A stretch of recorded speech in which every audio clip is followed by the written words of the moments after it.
Preparation is what stops the fear. For those who don't know, Alex Honnold is widely considered one of the greatest climbers of all time. He cemented his title when he free soloed El Capitan in the Yosemite National Park. It's an over 3,000 foot high climb with no equipment, no assistance, and no room for error. I recently watched the Oscar-winning documentary recounting his story, and it got me thinking, what drives people to climb like that? And how could that drive be implemented to improve climbing in video games? Over the last few years, I've become acutely aware of the problems with climbing in most modern video games. Most games aim to give players a sense of freedom, whether it be through movement or a completely explorable open-world sandbox. However, this all grinds to a screeching halt whenever we are asked to climb something.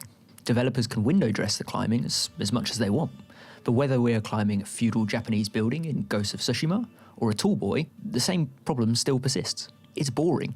It grinds the gameplay to a halt while we sit by and watch whatever character leap between highlighted handholds. So what makes climbing fun in the first place? I think it boils down to a few things, but primarily it's fear and freedom.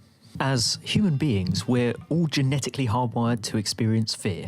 It's part of our fight or flight response, an instinct that allows us to thrive and survive deadly situations. These deadly situations are few and far between nowadays, but psychologists have linked this fear to a heightened sense of adrenaline, which when over creates a sense of absolute euphoria. Recreating this experience through video games is essentially impossible. Sitting at a desk or kicking back on the sofa are hardly extreme sports, but when games can tap into a fraction of that dopamine hit, it turns climbing from something boring into something truly unbelievable. So, what is fear? Fear is an emotion that causes several physical changes in the presence of a dangerous stimuli. Essentially, that means in the presence of something imminently dangerous, our hearts will beat faster, our muscle tissue will start to contract, and we'll start breathing at a rapid rate to get oxygen around our body. There are very few games that have managed to recreate a true sense of fear for me, without relying on excessive jump scares, that is. Visual design and certain imagery can help to leverage or create feelings of stress, but fear is far more challenging without an actual imminent danger. Take God of War, for example. As Atreus scales Hrimthor's wall, Santa Monica have created an immense sense of scale. A quick passing glance into the abyss communicates the danger. Atreus' life truly hangs in the balance. But that's not exactly true, is it? It's only surface level. Rather than creating any true sense of fear for us as a player, Atreus' movement is precise, as always, almost as if he's familiar with the climb, like he'd practiced it before, on the off chance that it would come in handy later. He reaches handholds effortlessly, grappling across gaps in an instant, and as he does this, much of the fear or stress disappears with it. Although this is a clear display of the skill at Santa Monica Studios in their ability to create excellent movement mechanics, without the fear, it turns this climb into a somewhat stale experience. That fear is a powerful catalyst for enjoyment. You need only look as far as the indie horror scene to see the appeal. They tap into our primal urge for survival and create an almost addicting dopamine rush that keeps people coming back. Cairn proves that this fear can be exploited in a far more subtle way. In the game, it's the animation cues and audio that create a fear and urgency. The shaking of the legs when you're on the brink of mechanical failure, and a deep sigh of relief when they finally allow to rest. And every little moment makes you feel like you are one misstep away from falling to your death. One tiny step away from losing everything. Or at least a hell of a lot of progress. And although the whole experience might not be quite as life-threatening as Alex Honnold slipping 2,000 feet up in the air, the game's mechanics echo the intricacies of real climbing. Planning is essential, juggling equipment, fatigue, foot placement, and when to best deploy the precious few pitons available as to not get stranded, or worse, fall slowly into the abyss.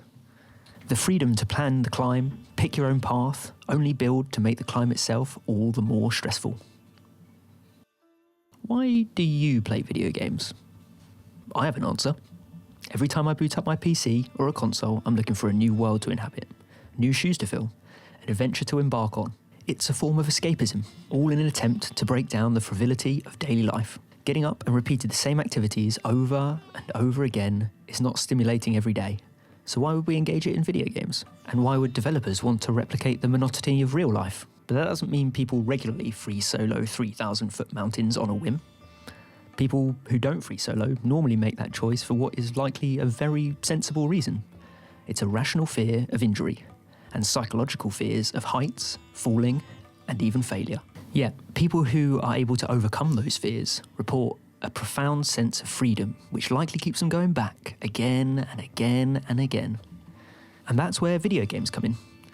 Games give us the opportunity to explore fear without actual consequences.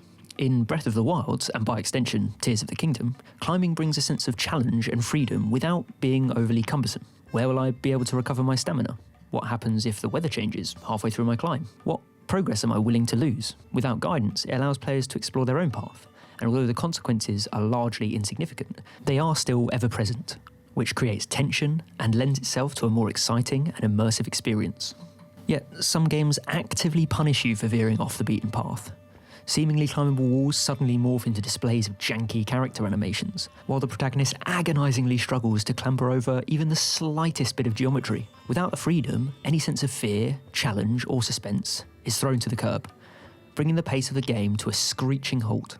Over years of playing, I have come to lament so many excellent video games due to their deliberately simplified and on-the-rails climbing experience. The lack of freedom sucks the enjoyment and fun out of the experience. So, when games can tap into that sense of freedom that we all yearn for, use it effectively to tell a story or drive a game's mechanics, it creates a more powerful experience. The Witcher 3 does it with its open world and expansive story. Dishonored does it through its gameplay structure and sandbox.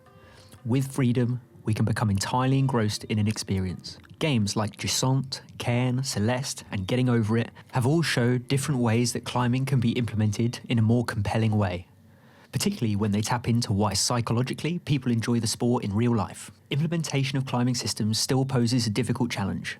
I don't believe that committing fully into a mechanical depth of Cairn's climbing is a wise move for most games. It would hurt their pacing dramatically, and in most cases, the streamlined approach does help us to get back into the action much quicker. But we should strive for a happy medium. Make the climbing sleek, but allow for more player agency and freedom. Implement some challenge or risk when scaling a climb. Loss of items or progress can all make for powerful motivators to plan your route more carefully, to mitigate the fear of losing any hard-earned progress. And if more games can implement systems with even slightly more complexity than what they already have, our experience will only be enriched further.